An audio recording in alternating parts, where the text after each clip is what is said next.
ಓಂ ಶಾಂತಿ. ಇಂದಿನ ದಿನಾಂಕ 30/10/2023. ಮಧುರ ಮಕ್ಕಳೇ, ಈಗ ನೀವು ಬಹಳ ದೊಡ್ಡ ಹಡಗಿನಲ್ಲಿ ಕುಳಿತಿದ್ದೀರಿ. ನೀವೀಗ ವಿಷಯ ಸಾಗರವನ್ನು ದಾಟಿ ಕ್ಷೀರ ಸಾಗರದ ಎಡೆಗೆ ಹೋಗುತ್ತಿದ್ದೀರಿ. ನಿಮ್ಮ ದೋಣಿಯ ಹಗ್ಗವು ಬಿಚ್ಚಲ್ಪಟ್ಟಿದೆ. ಪ್ರಶ್ನೆ: ಮಕ್ಕಳಿಗೆ ವಿಶೇಷವಾಗಿ ಯಾವ ಮಾತಿನಲ್ಲಿ ಸುಸ್ತಾಗುತ್ತದೆ? ಸುಸ್ತಾಗಲು ಮುಖ್ಯ ಕಾರಣವೇನು? ಉತ್ತರ: ಮಕ್ಕಳು ನಡೆಯುತ್ತಾ ನಡೆಯುತ್ತಾ ನೆನಪಿನ ಯಾತ್ರೆಯಲ್ಲಿಯೇ ಸುಸ್ತಾಗಿ ಬಿಡುತ್ತಾರೆ. ಇದರಲ್ಲಿ ಸುಸ್ತಾಗಲು ಮುಖ್ಯ ಕಾರಣ ಸಂಘ ದೋಷವಾಗಿದೆ. ಇಂತಹ ಸಂಘವು ಸಿಕ್ಕಿಬಿಡುತ್ತದೆ. ಅದರಿಂದ ತಂದೆಯ ಕೈಯನ್ನೇ ಬಿಟ್ಟು ಬಿಡುತ್ತಾರೆ. ಆದ್ದರಿಂದಲೇ ಕೆಟ್ಟ ಸಂಘವೇ ಕೆಳಗೆ ಬೀಳಿಸುತ್ತದೆ, ಒಳ್ಳೆಯ ಸಂಘವು ಮೇಲೆತ್ತುತ್ತದೆ. ಸಂಘ ದೋಷದಲ್ಲಿ ಬಂದು ಕಾಲನ್ನು ಹಡಗಿನಿಂದ ಹೊರತೆಗೆದಿದ್ದೇ ಆದರೆ ಮಾಯೆಯು ಹಸಿಯಾಗಿಯೇ ತಿಂದು ಬಿಡುವುದು. ಮಕ್ಕಳೇ, ಸಮರ್ಥ ತಂದೆಯ ಕೈಯನ್ನು ಎಂದೂ ಬಿಡಬೇಡಿ ಎಂದು ತಂದೆಯು ಮಕ್ಕಳಿಗೆ ಎಚ್ಚರಿಕೆ ನೀಡುತ್ತಾರೆ. ಗೀತೆ: ಮಾತಾ ಓ ಮಾತಾ, ಓಂ ಶಾಂತಿ. ಆತ್ಮಿಕ ತಂದೆಯು ಆತ್ಮಿಕ ಮಕ್ಕಳಿಗೆ ತಿಳಿಸುತ್ತಾರೆ: ಮಕ್ಕಳೇ, ಓಂ ಶಾಂತಿ. ಇದನ್ನೇ ಮಹಾಮಂತ್ರವೆಂದು ಹೇಳಲಾಗುತ್ತದೆ. ಆತ್ಮವು ತನ್ನ ಸ್ವಧರ್ಮದ ಮಂತ್ರವನ್ನು ಜಪಿಸುತ್ತದೆ. ನಾನಾತ್ಮದ ಸ್ವಧರ್ಮವು ಶಾಂತಿಯಾಗಿದೆ. ಶಾಂತಿಗಾಗಿ ಯಾವುದೇ ಕಾಡಿಗೆ ಹೋಗುವ ಅವಶ್ಯಕತೆ ಇಲ್ಲ. ಆತ್ಮವು ಶಾಂತವಾಗಿದ್ದೇನೆ, ಇವು ನನ್ನ ಕರ್ಮೇಂದ್ರಿಯಗಳಾಗಿವೆ. ಶಬ್ದ ಮಾಡುವುದು ಬಿಡುವುದು ನನ್ನ ಕೈಯಲ್ಲಿದೆ. ಆದರೆ ಈ ಜ್ಞಾನವಿಲ್ಲದೆ ಇರುವ ಕಾರಣ ಅಲ್ಲಿಗೆ ಇಲ್ಲಿಗೆ ಅಲೆದಾಡುತ್ತಾರೆ. ಇದರಿಂದಲೇ ಒಂದು ಕಥೆಯೂ ಇದೆ.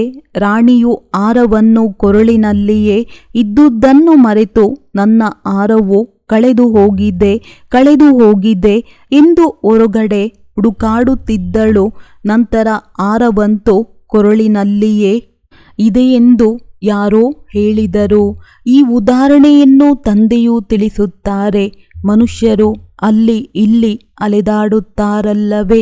ನಮ್ಮ ಮನಸ್ಸಿಗೆ ಶಾಂತಿ ಹೇಗೆ ಸಿಗುವುದೆಂದು ಸನ್ಯಾಸಿಗಳೂ ಸಹ ಕೇಳುತ್ತಾರೆ. ಆದರೆ ಆತ್ಮದಲ್ಲಿಯೇ ಮನಸ್ಸು ಬುದ್ಧಿ ಇದೆ. ಆತ್ಮವು ಯಾವಾಗ ಕರ್ಮೇಂದ್ರಿಯಗಳಲ್ಲಿ ಬರುತ್ತದೆಯೋ ಆಗ ಶಬ್ದದಲ್ಲಿ ಬರುತ್ತದೆ. ಆದ್ದರಿಂದ ನೀವಾತ್ಮಗಳು ಸ್ವಧರ್ಮದಲ್ಲಿರಿ.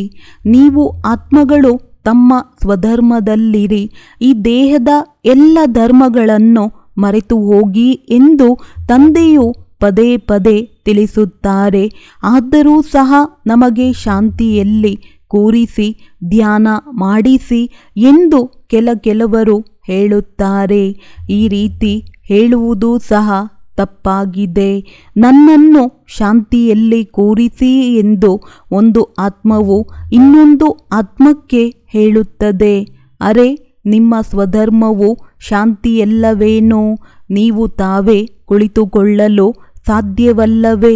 ನಡೆಯುತ್ತಾ ತಿರುಗಾಡುತ್ತಾ ನೀವು ಸ್ವಧರ್ಮದಲ್ಲೇಕೆ ಸ್ಥಿತರಾಗುವುದಿಲ್ಲ? ಎಲ್ಲಿಯವರೆಗೆ ಮಾರ್ಗವನ್ನು ತಿಳಿಸುವ ತಂದೆಯು ಸಿಗುವುದಿಲ್ಲವೋ ಅಲ್ಲಿಯವರೆಗೆ ಯಾರೂ ಸ್ವಧರ್ಮದಲ್ಲಿ ಸ್ಥಿತರಾಗಲು ಸಾಧ್ಯವಿಲ್ಲ. ಮನುಷ್ಯರು ಆತ್ಮವೇ ಪರಮಾತ್ಮ ಎಂದು ಹೇಳಿರುವುದರಿಂದ ಸ್ವಧರ್ಮದಲ್ಲಿ ಸ್ಥಿತರಾಗಲು ಸಾಧ್ಯವಿಲ್ಲ. ಈ ಅಶಾಂತಿ ದೇಶದಲ್ಲಿ ನಿಮ್ಮದು ಅಂತಿಮ ಜನ್ಮವಾಗಿದೆ. ಈಗ ನೀವು ಶಾಂತಿ ದೇಶದಲ್ಲಿ ಹೋಗಬೇಕಾಗಿದೆ. ನಂತರ ಸುಖಧಾಮದಲ್ಲಿ ಬರಬೇಕಾಗಿದೆ.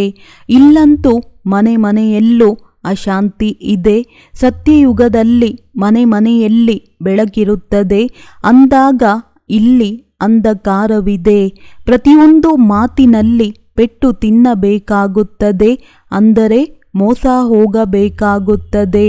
ಮನೆಯಲ್ಲಿ ಅಂಧಕಾರವಿರುವುದರಿಂದಲೇ ದೀಪ ಬೆಳಗಿಸುತ್ತಾರೆ.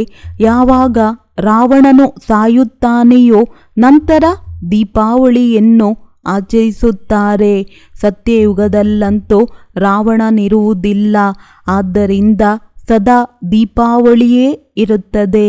ಇಲ್ಲಿ ರಾವಣ ರಾಜ್ಯವಿರುವ ಕಾರಣ 12 ತಿಂಗಳ ನಂತರ ಮತ್ತೆ ದೀಪಾವಳಿಯನ್ನು ಆಚರಿಸುತ್ತಾರೆ. ರಾವಣನು ಸತ್ತ ನಂತರ ಲಕ್ಷ್ಮೀನಾರಾಯಣರ ಪಟ್ಟಾಭಿಷೇಕದ ಖುಷಿಯನ್ನಾಚರಿಸುತ್ತಾರೆ. ಸತ್ಯಯುಗದಲ್ಲಿ ಯಾವಾಗ ಲಕ್ಷ್ಮೀನಾರಾಯಣರು ಸಿಂಹಾಸನದ ಮೇಲೆ ಕುಳಿತುಕೊಳ್ಳುತ್ತಾರೆಯೋ ಆಗ ಪಟ್ಟಾಭಿಷೇಕವನ್ನು ಆಚರಿಸುತ್ತಾರೆ.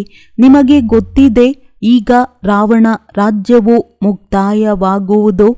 ಭಾರತಕ್ಕೆ ಪುನಃ ರಾಜ್ಯ ಭಾಗ್ಯವು ಸಿಗಲಿದೆ. ಈಗ ಯಾವುದೇ ರಾಜ್ಯವಿಲ್ಲ. ತಂದೆಯಿಂದ ಆಸ್ತಿಯು ಸಿಗಬೇಕಾಗಿದೆ. ಬೇಅದ್ದಿನ ತಂದೆಯು ಬೇಅದ್ದಿನ ರಾಜಧಾನಿಯ ಆಸ್ತಿಯನ್ನು ಕೊಡುತ್ತಾರೆ. ತಂದೆಯು ತಿಳಿಸುತ್ತಾರೆ, ನಾನು ನಿಮಗೆ ಸದಾ ಸುಖದ ಆಸ್ತಿಯನ್ನು ನೀಡುವವನಾಗಿದ್ದೇನೆ. ಉಳಿದವರೆಲ್ಲರೂ ನಿಮಗೆ ದುಃಖ ಕೊಡುವವರಾಗಿದ್ದಾರೆ. ಯಾರಾದರೂ ಸುಖ ಕೊಟ್ಟರೂ ಸಹ ಅದು ಅಲ್ಪಕಾಲದ ಕ್ಷಣಭಂಗೂರ ಸುಖವಾಗಿರುತ್ತದೆ. ಆ ಸುಖವು ಕಾಗವಿಷ್ಟ ಸಮಾನವಾಗಿದೆ. ನಾನು ನಿಮಗೆ ಇಷ್ಟೊಂದು ಸುಖವನ್ನು ಕೊಡುತ್ತೇನೆ, ಮತ್ತೆಂದೂ ನಿಮಗೆ ದುಃಖವಾಗುವುದಿಲ್ಲ. ಆದ್ದರಿಂದ ಈ ದೇಹ ಸಹಿತ ದೇಹದ ಸಂಬಂಧವನ್ನಿಟ್ಟುಕೊಳ್ಳುವವರನ್ನು ಮರೆಯಿರಿ. ಈ ದೇಹದ ಸಂಬಂಧಿಗಳು ನಿಮಗೆ ದುಃಖ ಕೊಡುವವರಾಗಿದ್ದಾರೆ. ಇವರನ್ನು ಬಿಟ್ಟು ನನ್ನೊಬ್ಬನನ್ನು ನೆನಪು ಮಾಡಿ. ಮುಂಜಾನೆ ಅಮೃತ ವೇಳೆ ನೆನಪು ಮಾಡಬೇಕಾಗುತ್ತದೆ. ಭಕ್ತಿ ಮಾರ್ಗದಲ್ಲಿ ಮನುಷ್ಯರು ಮುಂಜಾನೆ ಏಳುತ್ತಾರೆ. ಕೆಲವರ ಮತದಂತೆ ಏನನ್ನೋ ಮಾಡುತ್ತಾರೆ. ತಂದೆಯು ತಿಳಿಸುತ್ತಾರೆ, ಅಮೃತ ವೇಳೆಯಲ್ಲಿ ಎದ್ದು ಎಷ್ಟು ಸಾಧ್ಯವೋ ಅಷ್ಟು ತಮ್ಮನ್ನು ಆತ್ಮನೆಂದು ತಿಳಿದು ನನ್ನನ್ನು ನೆನಪು ಮಾಡಿ. ಇದು ತಂದೆಯ ಆದೇಶವಾಗಿದೆ. ಭಕ್ತರು ಭಗವಂತನನ್ನು ನೆನಪು ಮಾಡುತ್ತಾರೆ, ಮತ್ತೆ ಎಲ್ಲರೂ ಭಗವಂತನೆಂದು ಹೇಳಿಬಿಡುತ್ತಾರೆ. ಈಗ ಅವರು ತಿಳಿದುಕೊಳ್ಳುವುದಿಲ್ಲ. ಒಂದು ದಿನ ಅವರೆಲ್ಲರೂ ನಿಮ್ಮ ಮಿತ್ರರಾಗುತ್ತಾರೆ. ಈ ಮಾತಂತೂ ಸರಿಯಾಗಿ ಈಶ್ವರನು ಸರ್ವವ್ಯಾಪಿ ಎಂದು ಹೇಳುವುದೆಂದರೆ ತನ್ನ ಮತ್ತು ಭಾರತದ ದೋಣಿಯು ಸಿಕ್ಕಿ ಹಾಕಿಸುವುದಾಗಿದೆ ಎಂದು ಹೇಳುತ್ತಾರೆ. ಎರಡನೆಯ ಮಾತು, ಭಾರತಕ್ಕೆ ಸ್ವರಾಜ್ಯದ ಬೆಣ್ಣೆಯನ್ನು ಕೊಡಿಸುವವರು ತಂದೆಯಾಗಿದ್ದಾರೆ. ಅವರ ಬದಲಾಗಿ ಅವರ ಮಗನ ಅಂದರೆ ಯಾವ ಶ್ರೀಕೃಷ್ಣನಿಗೆ ಬೆಣ್ಣೆಯು ಸಿಗುತ್ತದೆಯೋ ಅವರ ಹೆಸರನ್ನು ಹಾಕಿಬಿಟ್ಟಿದ್ದಾರೆ. ಆದ್ದರಿಂದ ಭಾರತಕ್ಕೆ ಸ್ವರಾಜ್ಯದ ಬೆಣ್ಣೆಯನ್ನು ಕೊಡಿಸುವವರು ಕೃಷ್ಣನಾಗಿದ್ದಾನೆಂದು ಮನುಷ್ಯರು ತಿಳಿಯುತ್ತಾರೆ. ತಂದೆಯ ಬದಲು ಮಕ್ಕಳ ಹೆಸರನ್ನು ಹಾಕಿ ಅನರ್ಥವನ್ನಾಗಿ ಮಾಡಿಬಿಟ್ಟಿದ್ದಾರೆ. ಈಗ ಕೃಷ್ಣನು ಇಡೀ ಪ್ರಪಂಚದ ಭಗವಂತನಾಗಲು ಸಾಧ್ಯವಿಲ್ಲ. ಮನುಷ್ಯರು ರಾವಣನ ಮತದಂತೆ ತಮ್ಮನ್ನು ತಾವು ಶ್ರಾಪಿತರನ್ನಾಗಿ ಮಾಡಿಕೊಂಡಿದ್ದಾರೆ. ತಂದೆಯು ಅಂಬಿಗನಾಗಿದ್ದಾರೆ. ನೀವೆಲ್ಲರೂ ದೋಣಿಯಲ್ಲಿದ್ದೀರಿ. ಆದ್ದರಿಂದಲೇ ನನ್ನ ದೋಣಿಯನ್ನು ಪಾರು ಮಾಡಿ ಎಂದು ಆಡುತ್ತೀರಲ್ಲವೇ. ಈಗ ನೀವು ದೊಡ್ಡ ಹಡಗಿನಲ್ಲಿ ಕುಳಿತಿದ್ದೀರಿ. ಚಂದ್ರಕಾಂತ ವೇದಾಂತದಲ್ಲಿ ಹಡಗಿನ ಮಾತಿದೆ. ಅದು ಸಹ ಈಗಿನದೇ ನೆನಪಾರ್ಥವಾಗಿ ಮಾಡಲ್ಪಟ್ಟಿದೆ. ನೀವು ಹಡಗಿನಲ್ಲಿ ಇಲ್ಲಿಂದ ದೂರ ಹೋಗುತ್ತಿದ್ದೀರಿ. ವಿಷಯ ಸಾಗರದಿಂದ ಅಮೃತ ಅಥವಾ ಕ್ಷೀರಸಾಗರದೆಡೆಗೆ ಹೋಗುತ್ತೀರಿ. ಹೇಗೆ ಲಂಡನ್ನಿನ ಕಾರಿ ಚಾನೆಲ್ನಿಂದ ಯಾರು ಹಡಗನ್ನು ಪಾರು ಮಾಡುತ್ತಾರೆಯೋ ಅವರಿಗೆ ಬಹುಮಾನವು ಸಿಗುತ್ತದೆ. ಅದೇ ರೀತಿ ಇಲ್ಲಿ ನರಕದಿಂದ ಸ್ವರ್ಗದೆಡೆಗೆ ವಿಷಯ ಸಾಗರವೆಂಬ ಕಾರಿ ಚಾನೆಲ್ನಲ್ಲಿ ಈ ದೊಡ್ಡ ಹಡಗಿನಲ್ಲಿ ಕುಳಿತಿದ್ದೀರಿ. ನೀವೀಗ ಹೊರಟಿದ್ದೀರಿ. ಲಂಗರು ಬಿಚ್ಚಲ್ಪಟ್ಟಿದೆ. ನೀವು ಇದರಿಂದ ದೂರ ಹೋಗಬೇಕಾಗಿದೆ. ಹಡಗು ಸಾಗುತ್ತಾ ಸಾಗುತ್ತಾ ಬಂದರುಗಳು ಸಿಗುತ್ತವೆ. ಅಲ್ಲಿ ಕೆಲವರು ಇಳಿಯುತ್ತಾರೆ, ಇನ್ನು ಕೆಲವರು ಹತ್ತುತ್ತಾರೆ, ಇನ್ನು ಕೆಲವರು ಆಹಾರ ಪದಾರ್ಥಗಳ ಮುಂದೆ ಹೋಗುತ್ತಾರೆಂದರೆ ಅಲ್ಲಿಯೇ ಉಳಿದು ಬಿಡುತ್ತಾರೆ. ಇದರ ಮೇಲೆ ಒಂದು ಕಥೆಯೂ ಇದೆ. ಕೃಷ್ಣನಿಗೆ ಬಟುಕ ಮಹಾರಾಜನೆಂದು ಬರೆದು ಬಿಟ್ಟಿದ್ದಾರೆ. ಅವರು ಹಡಗಿನ ನಾಯಕನಾಗಿದ್ದಾರೆ. ನಂತರ ಆ ಹಡಗಿನಿಂದ ಸಾಗುತ್ತಾ ಸಾಗುತ್ತಾ ಕೆಲವರು ಇಳಿಯುತ್ತಾರೆಂದರೆ ಅಲ್ಲಿ ಮಾಯಾ ಮೊಸಳೆಯು ಕುಳಿತಿದೆ. ಮಹಾರಥಿಗಳನ್ನೂ ಸಹ ತಿಂದು ಬಿಡುತ್ತದೆ. ವಿದ್ಯೆಯನ್ನು ಬಿಡುತ್ತಾರೆ ಅಂದರೆ ನಿಶ್ಚಯ ಬುದ್ಧಿ ಇಲ್ಲವೆಂದರ್ಥ. ನಂತರ ಸಾಗರದ ಮಧ್ಯದಲ್ಲಿ ಬೀಳುತ್ತಾರೆ. ನೀವು ನೋಡಿದ್ದೀರಿ, ಪಕ್ಷಿಗಳು ಸತ್ತಾಗ ಅಲ್ಲಿ ಇರುವೆಗಳ ಹಿಂಡು ಬಂದು ಅದನ್ನು ಮೇಲೆತ್ತುತ್ತದೆ. ಅದೇ ರೀತಿ ಈ ಪಂಚವಿಕಾರಗಳ ರೂಪಿ ಭೂತವು ಒಂದೇ ಸಲ ಹಸಿಯಾಗಿ ತಿಂದು ಬಿಡುತ್ತದೆ. ಇದರ ಮೇಲೆ ಒಂದು ಕಥೆಯು ಬರೆಯಲ್ಪಟ್ಟಿದೆ. ತಿಳಿದುಕೊಳ್ಳಿ, ಯಾರೋ ಹಡಗಿನಲ್ಲಿ ಕುಳಿತಿದ್ದಾರೆ. ಗ್ಯಾರಂಟಿಯನ್ನು ಬರೆದುಕೊಡುತ್ತಾರೆ. ತಮ್ಮ ಭಾವಚಿತ್ರವನ್ನು ಕಳುಹಿಸಿ ಕೊಡುತ್ತಾರೆ. ನಂತರ ಒಂದು ವೇಳೆ ಯಾರ ಸಂಘದಲ್ಲಿ ಬಂದು ಹಾಳಾದರೆ ವಿದ್ಯೆಯನ್ನೇ ಬಿಟ್ಟು ಬಿಡುತ್ತಾರೆಂದರೆ ಅವರ ಚಿತ್ರವನ್ನು ಪುನಃ ಅವರಿಗೆ ಹಿಂತಿರುಗಿ ಕಳುಹಿಸಲಾಗುತ್ತದೆ. ಈ ಸಮಯದಲ್ಲಿ ಮಾಯೆಯು ತಮೋ ಪ್ರಧಾನವಾಗಿದೆ. ಈಶ್ವರನ ಕೈಯನ್ನು ಬಿಟ್ಟರೆ ಅಸುರರು ಹಿಡಿದುಕೊಂಡು ಬಿಡುತ್ತಾರೆ. ಹೀಗೆ ಅನೇಕರು ನಡೆಯುತ್ತಾ ಕೈಯನ್ನು ಬಿಟ್ಟು ಇಳಿದು ಹೋಗುತ್ತಾರೆ. ಆಗ ಇವರಿಗೆ ಕ್ರೋಧದ ಭೂತ, ಮೋಹದ ಭೂತವು ಹಿಡಿದುಕೊಂಡಿದೆ ಎಂದು ಸಮಾಚಾರವು ಬರುತ್ತದೆ. ಆದ್ದರಿಂದ ಮೊದಲಂತೂ ನಷ್ಟಮೋಹಿಗಳಾಗಬೇಕಾಗಿದೆ. ಒಬ್ಬರೊಂದಿಗೆ ಮೋಹವನ್ನಿಟ್ಟುಕೊಳ್ಳಬೇಕು. ಅದು ಪರಿಶ್ರಮವಾಗಿದೆ. ಏಕೆಂದರೆ ಅನೇಕ ಮೋಹದ ಸರಪಳಿಗಳು ಬಂಧಿಸಿವೆ.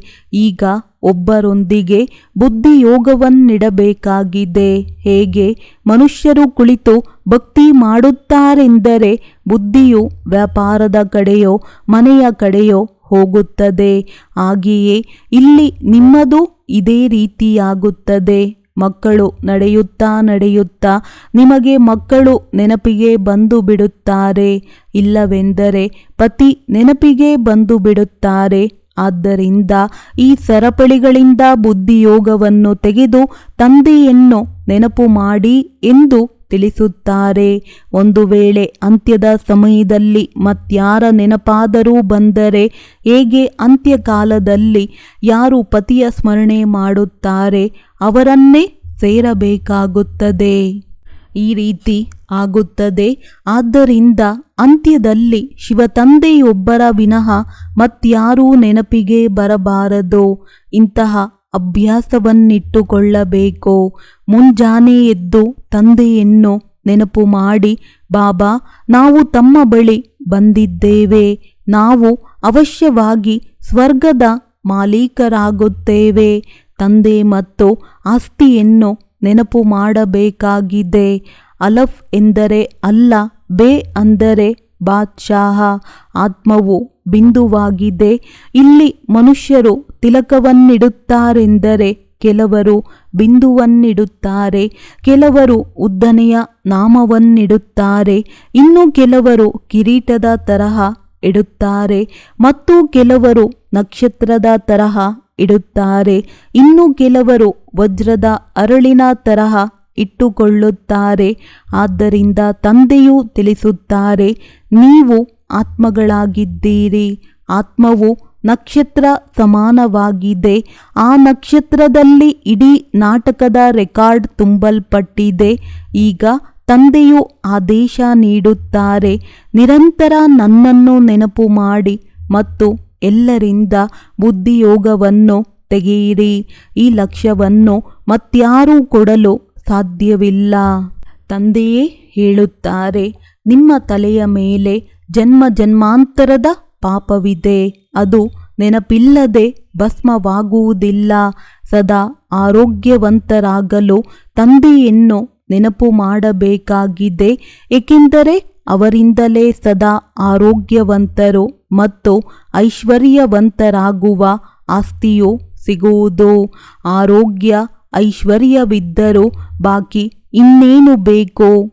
ಆರೋಗ್ಯವಿದೆ, ಐಶ್ವರ್ಯವಿಲ್ಲವೆಂದರೂ ಸಹ ಮಜಾ ಇರುವುದಿಲ್ಲ, ಮತ್ತು ಐಶ್ವರ್ಯವಿದ್ದು ಆರೋಗ್ಯವಿಲ್ಲವೆಂದರೂ ಸಹ ಮಜಾ ಇರುವುದಿಲ್ಲ. ಆತ್ಮವು ಮೊದಲು ತಂದೆಯನ್ನು ನೆನಪು ಮಾಡಬೇಕು.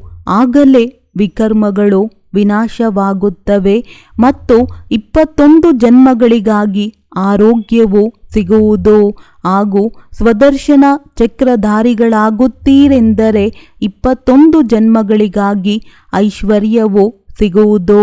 ಇದು ಎಷ್ಟು ಸಹಜ ಮಾತಾಗಿದೆ. ನಾವು 84 ಜನ್ಮಗಳಲ್ಲಿ ಈ ರೀತಿ ಸುತ್ತಿದ್ದೇವೆ. ಈಗ ಎಲ್ಲರೂ ಸಂಪೂರ್ಣ ಸುಟ್ಟು ಭಸ್ಮವಾಗುವವರಿದ್ದೇವೆ ಅಂದ ಮೇಲೆ ಅಂತಹದರೊಂದಿಗೆ ಮನಸ್ಸನ್ನೇಕೆ ಇಡುವುದು? ಯಾರು ಹೊಸ ಪ್ರಪಂಚದ ರಾಜ್ಯಭಾಗ್ಯವನ್ನು ಕೊಡುತ್ತಾರೆಯೋ ಅವರೊಂದಿಗೆ ಮನಸ್ಸಿಡಬೇಕಾಗಿದೆ.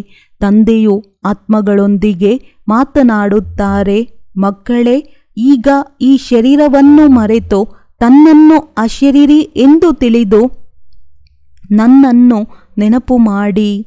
ಈ ಶರೀರವು ನಿಮಗೆ ಪಾತ್ರವನ್ನಭಿನಯಿಸಲು ಸಿಕ್ಕಿದೆ. ಆದ್ದರಿಂದ ಮುಂಜಾನೆ ಎದ್ದು ಈ ಸ್ಮರಣೆ ಮಾಡಬೇಕು. ಯಾವ ಪ್ರಿಯತಮನು ಈ ಸಾಗರದಿಂದ ದೂರ ಕರೆದುಕೊಂಡು ಹೋಗುತ್ತಾರೆಯೋ ಅವರನ್ನು ನೆನಪು ಮಾಡಬೇಕು. ಉಳಿದವರೆಲ್ಲರೂ ವಿಷಯ ಸಾಗರದಲ್ಲಿ ಮುಳುಗಿಸುವವರಾಗಿದ್ದಾರೆ. ಆದರೆ ತಂದೆಯು ಪಾರು ಮಾಡುವವರು. ಅವರನ್ನು ಅಂಬಿಗ, ತೋಟದ ಮಾಲೀಕ ಎಂದು ಹೇಳಲಾಗುತ್ತದೆ. ನಿಮ್ಮನ್ನು ಮುಳ್ಳುಗಳಿಂದ ಹೂಗಳನ್ನಾಗಿ ಮಾಡಿ ಸ್ವರ್ಗದಲ್ಲಿ ಕಳುಹಿಸುತ್ತಾರೆ. ನೀವು ಎಂದೂ ಸ್ವರ್ಗದಲ್ಲಿ ದುಃಖವನ್ನು ನೋಡುವುದಿಲ್ಲ.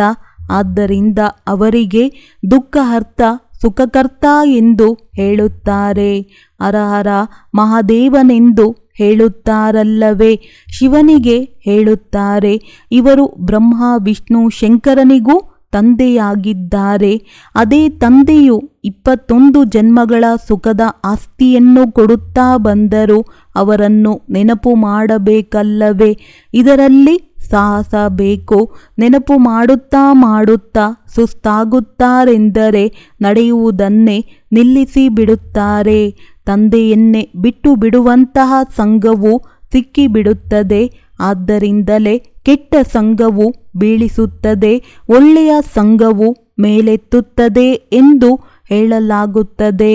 ಹೊರಗಡೆ ಹೋದಾಗ ಕೆಟ್ಟ ಸಂಘವು ಸಿಗುತ್ತದೆ ಎಂದರೆ ನಶೆಯು ಆರಿ ಹೋಗುವುದು.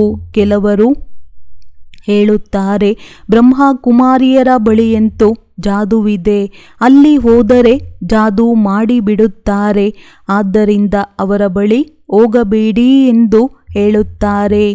ಪರೀಕ್ಷೆಗಳಂತೂ ಬರುತ್ತವೆ. ಕೆಲವರು ಹೀಗಿರುತ್ತಾರೆ, 10 ವರ್ಷಗಳಿಂದ ಇದ್ದವರು ಮತ್ತೆ ಸಂಘದೋಷದಲ್ಲಿ ಬಂದು ಬಿಡುತ್ತಾರೆ. ಹಡಗಿನಿಂದ ಕಾಲನ್ನು ಹೊರತೆಗೆದರೆ ಮಾಯೆಯು ಹಸಿಯಾಗಿಯೇ ತಿಂದು ಬಿಡುತ್ತದೆ. ತಂದೆಯಿಂದ ಸ್ವರ್ಗದ ಆಸ್ತಿಯು ಅವಶ್ಯವಾಗಿ ಸಿಗುತ್ತದೆ ಎಂಬುದನ್ನು ನಿಶ್ಚಯ ಮಾಡಿಕೊಳ್ಳುತ್ತಾರೆ. ಮಾಯೆಯ ದೊಡ್ಡ ಬಿರುಗಾಳಿಗಳು ಬರುತ್ತವೆ.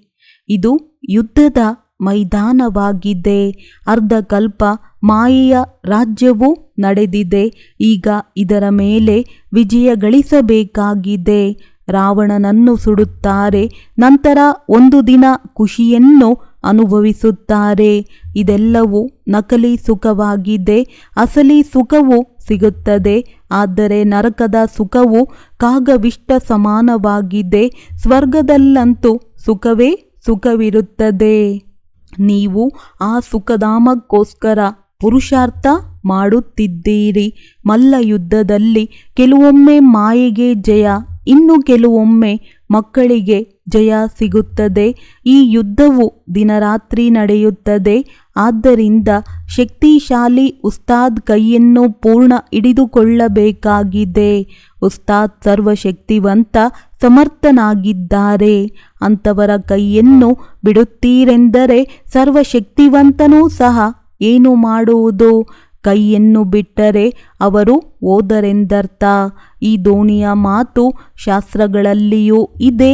ಈಗ ದೋಣಿಯು ಸಾಗುತ್ತಿದೆ. ಇನ್ನು ಸ್ವಲ್ಪ ದಿನಗಳೇ ಉಳಿದಿವೆ. ವೈಕುಂಠವಂತೂ ಸನ್ಮುಖದಲ್ಲಿ ಕಂಡುಬರುತ್ತದೆ. ಅಂತ್ಯದ ಸಮಯದಲ್ಲಂತೂ ಗಳಿಗೆ ಗಳಿಗೆಯೂ ವೈಕುಂಠದ ದೃಶ್ಯವನ್ನು ನೋಡುತ್ತಿರುತ್ತೀರಿ.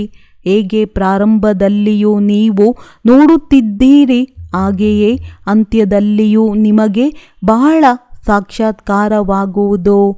ಯಾರು ಇಲ್ಲಿರುತ್ತಾರೆ, ಸಾಹಸವಾಗಿ ಕೈ ಹಿಡಿದುಕೊಂಡಿರುತ್ತಾರೆ, ಅವರೇ ಅಂತ್ಯದ ಸಮಯದಲ್ಲಿ ಇವೆಲ್ಲವನ್ನು ಮಾಡುತ್ತಾರೆ. ಮಕ್ಕಳು ಸಹ ಇದನ್ನು ತಿಳಿಸಬಲ್ಲರು. ಬಾಬಾ, ಇವರು ದಾಸಿಯಾಗುವರು, ಇವರು ಈ ರೀತಿಯಾಗುವವರಾಗಿದ್ದಾರೆ. ನಾವು ದಾಸಿಯಾಗಿ ಬಿಟ್ಟೆವೆಂದು ಬಹಳ ದುಃಖ ಪಡುತ್ತಾರೆ. ಪರಿಶ್ರಮ ಪಡಲಿಲ್ಲವೆಂದರೆ ಮತ್ತೇನಾಗುವುದು? ನಂತರ ಬಹಳ ಪಶ್ಚಾತ್ತಾಪವಾಗುವುದು. ಪ್ರಾರಂಭದಲ್ಲಿ ನೀವು ಬಹಳಷ್ಟು ಆಟಪಾಠಗಳನ್ನು ನೋಡಿದ್ದೀರಿ. ಯಾವುದನ್ನು ನಾವು ನೋಡಿದೆವು? ಈ ಗೀತೆ ಇದೆಯಲ್ಲವೇ? ಹೇಗೆ ಸಮಯವು ಸಮೀಪ ಬರುತ್ತಾ ಹೋಗುವುದೋ ಎಲ್ಲರೂ ತಿಳಿಸುತ್ತಿರುತ್ತಾರೆ. ನಂತರ ವಿದ್ಯೆಯನ್ನು ಓದಲು ಸಾಧ್ಯವಿಲ್ಲ. ಆಗ ತಂದೆಯೂ ಸಹ ಹೇಳುತ್ತಾರೆ, ನಾನು ನಿಮಗೆ ಎಷ್ಟೊಂದು ತಿಳಿಸಿದ್ದೆನೋ, ಆದರೆ ನೀವು ಶ್ರೀಮತದಂತೆ ನಡೆಯಲಿಲ್ಲ, ಆದ್ದರಿಂದಲೇ ಈ ಸ್ಥಿತಿಯಾಯಿತು. ಈಗ ಕಲ್ಪಕಲ್ಪವೂ ಈ ಪದವಿಯೇ ಸಿಗುತ್ತಾ ಇರುವುದು. ಆದ್ದರಿಂದಲೇ ಈಗ ಪದೇ ಪದೇ ತಮ್ಮ ಪುರುಷಾರ್ಥ ಮಾಡುತ್ತಾ ಇರಿ. ಮಾತಾಪಿತರನ್ನು ಅನುಕರಣೆ ಮಾಡಿ ಎಂದು ತಂದೆಯು ತಿಳಿಸುತ್ತಾರೆ. ಕೆಲವರು ಕುಪುತ್ರರು ಇರುತ್ತಾರಲ್ಲವೇ, ಮಾಯೆಗೆ ವಶರಾಗಿ ತೊಂದರೆ ಕೊಡುತ್ತಾರೆಂದರೆ ನಂತರ ಬಹಳ ಶಿಕ್ಷೆಗಳಿಗೆ ಗುರಿಯಾಗುತ್ತಾರೆ. ನಂತರ ಪದವಿಯು ಭ್ರಷ್ಟವಾಗಿ ಬಿಡುತ್ತದೆ. ಈ ರೀತಿಯ ಸಾಕ್ಷಾತ್ಕಾರಗಳನ್ನು ಮಕ್ಕಳು ನೋಡಿದ್ದೀರಿ. ಪ್ರಪಂಚದಲ್ಲಿ ಆಸುರಿ ಸಂಘವಿದೆ ಮತ್ತು ಇಲ್ಲಿ ಈಶ್ವರಿಯ ಸಂಘವಾಗಿದೆ. ತಂದೆಯು ಎಲ್ಲ ಮಾತುಗಳನ್ನು ತಿಳಿಸುತ್ತಾರೆ, ಏಕೆಂದರೆ ನಮಗೇನು ಗೊತ್ತು ಎಂದು ಯಾರು ಹೇಳಬಾರದು. ವಿನಾಶದ ಸಮಯದಲ್ಲಿ ಮನುಷ್ಯರು ಬಹಳ ತ್ರಾಹಿ ಎನ್ನತೊಡಗುತ್ತಾರೆ. ನೀವು ಬಹಳ ಸಾಕ್ಷಾತ್ಕಾರಗಳನ್ನು ನೋಡುತ್ತಿರುತ್ತೀರಿ. ಹೇಗೆ ಬೆಕ್ಕಿಗೆ ಚೆಲ್ಲಾಟ, ಇಲಿಗೆ ಪ್ರಾಣ ಸಂಕಟ, ಇದೇ ಪ್ರಕಾರವಾಗಿ ನೀವು ನೃತ್ಯ ಮಾಡುತ್ತಿರುತ್ತೀರಿ. ವಿನಾಶದ ನಂತರ ನಮ್ಮ ಮೆಹಲುಗಳು ಹೇಗಾಗುತ್ತವೆ ಎಂಬುದನ್ನು ನೋಡುತ್ತಿರುತ್ತೀರಿ. ಯಾರು ಜೀವಿಸಿರುತ್ತಾರೆಯೋ ಅವರು ಎಲ್ಲವನ್ನು ನೋಡುತ್ತಿರುತ್ತಾರೆ. ತಂದೆಯ ಮಕ್ಕಳಾಗಿ ನಂತರ ತಂದೆಗೆ ವಿಚ್ಛೇದನವನ್ನು ಕೊಟ್ಟು ಬಿಟ್ಟರೆ ನೋಡಲು ಸಾಧ್ಯವೇ? ಒಳ್ಳೆಯದು. ಮಧುರಾತಿ ಮಧುರ 5000 ವರ್ಷಗಳ ನಂತರ ಪುನಃ ಬಂದು ಸೇರಿರುವ ಮಕ್ಕಳ ಪ್ರತಿ ನಂಬರ್ವಾರ್ ಪುರುಷಾರ್ಥದನುಸಾರ ನೆನಪು, ಪ್ರೀತಿ ಹಾಗೂ ಸುಪ್ರಭಾತ.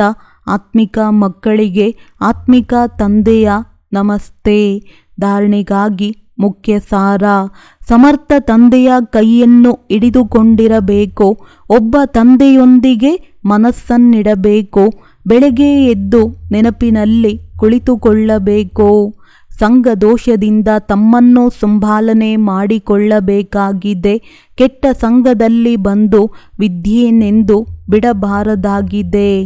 ವರದಾನ: ಖುಷಿಯ ಮಾತ್ರೆ ಅಥವಾ ಇಂಜೆಕ್ಷನ್ ಮುಖಾಂತರ ಸ್ವಯಂನ ಔಷಧಿ ಸ್ವಯಂ ಮಾಡಿಕೊಳ್ಳುವಂತಹ ಜ್ಞಾನಪೂರ್ಣ ಭವ.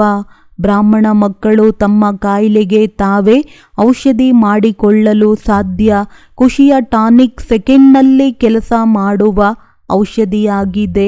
ಹೇಗೆ ಡಾಕ್ಟರ್ ಶಕ್ತಿಶಾಲಿ ಇಂಜೆಕ್ಷನ್ ಕೊಟ್ಟಾಗ ಚೇಂಜ್ ಆಗಿಬಿಡುತ್ತೆ, ಅದೇ ರೀತಿ ಬ್ರಾಹ್ಮಣರು ಸ್ವಯಂಗೆ ಸ್ವಯಂ ಖುಷಿಯ ಮಾತ್ರೆಯನ್ನು ಅಥವಾ ಇಂಜೆಕ್ಷನ್ ಕೊಟ್ಟುಕೊಂಡಾಗ ಕಾಯಿಲೆಯ ರೂಪ ಬದಲಾಗಿ ಬಿಡುವುದು. ಜ್ಞಾನದ ಬೆಳಕು ಮತ್ತು ಶಕ್ತಿ ಶರೀರಕ್ಕೂ ಸಹ ನಡೆದಾಡಲು ಬಹಳ ಸಹಾಯ ಮಾಡುವುದು. ಯಾವುದಾದರೂ ಕಾಯಿಲೆ ಬಂದಾಗ ಅದು ಸಹ ಬುದ್ಧಿಗೆ ವಿಶ್ರಾಂತಿ ತೆಗೆದುಕೊಳ್ಳಲು ಒಂದು ಸಾಧನವಾಗಿದೆ. ಸ್ಲೋಗನ್: ಯಾರು ಮನಸ್ಸಿನ ಏಕಾಗ್ರತೆಯ ಮೂಲಕ ಸರ್ವ ಸಿದ್ಧಿಗಳನ್ನು ಪ್ರಾಪ್ತಿ ಮಾಡಿಕೊಳ್ಳುತ್ತಾರೆ ಅವರೇ ಸಿದ್ಧಿ ಸ್ವರೂಪರಾಗುತ್ತಾರೆ. ಒಳ್ಳೆಯದು. ಓಂ ಶಾಂತಿ.